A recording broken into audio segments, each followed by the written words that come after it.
Beethoven wrote to his friend Karl Amenda in 1801, "Let me tell you that my most prized possession, my hearing, has greatly deteriorated.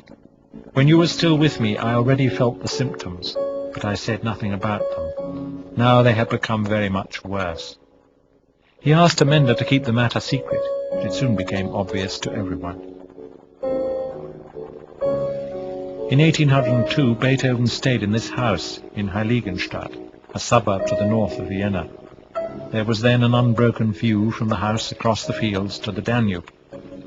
After his death, a paper written here was found in his desk in the form of a letter or testament to his brothers. In it he seemed to be contemplating suicide to escape from the anguish caused by his deafness. Of course his courage did not fail him. He did not send the letter, and he went on to great triumphs in spite of his terrible affliction. It shows most wonderfully how Beethoven wrestled with the problem of loneliness created by the deafness. Little wonder pianos broke up under his pounding, and friendships were stretched to breaking point. The deafness meant that he had to give up conducting, and there is a moving description of a final concert when Beethoven, unable to hear the music, got adrift with his beat, and the leader stood up behind him to take over.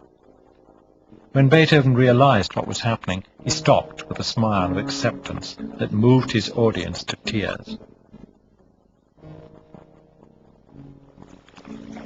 The year 1814 was a special one for Beethoven, which made clear to him once and for all that he was accepted by the Viennese as their greatest treasure. In January, a concert was given in the enormous Redutensaal to an audience of over 3,000, of a number of his pieces, including the massive and popular orchestral piece, Wellington's Victory. It all went down so well that the whole concert had to be run again later in the month. 1814 was also the year when his opera Fidelia was revised and presented for the second time to great success. For him it was his greatest triumph, for it was the work with which he identified most closely. Napoleon's final defeat at Waterloo was of course of great portent to Europe and to Beethoven as a close observer of his times. He had at first admired and supported Napoleon, intending that his Third Symphony, now known as the Eroica, should reflect the heroic spirit of Napoleon. However, like most of Europe, he finally came to see Napoleon as a cruel despot, riding roughshod over the rest of the world.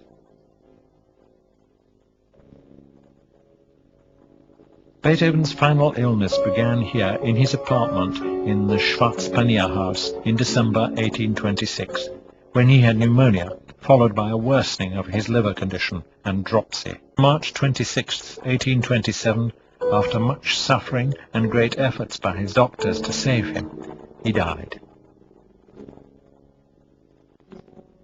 Beethoven left a stunning legacy of music to the world. Not just the major works, like the Fifth, Sixth, and Ninth Symphonies, but music like the incredible late string quartets, which in their complex mixture of delicacy, humor, and profundity are perhaps the finest musical offerings made to the world by any composer, and the best reflection of the spirit of their creator, Ludwig van Beethoven.